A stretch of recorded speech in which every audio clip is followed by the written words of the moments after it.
What's up guys, welcome to the internet Moola.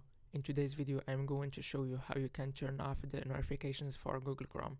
So the first thing, click on the search bar and search for settings. Once you click settings, look for system and click system and then search notifications.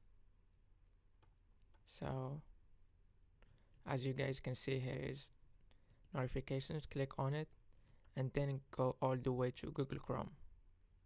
Once you click Google Chrome, you can click here to turn off the notifications.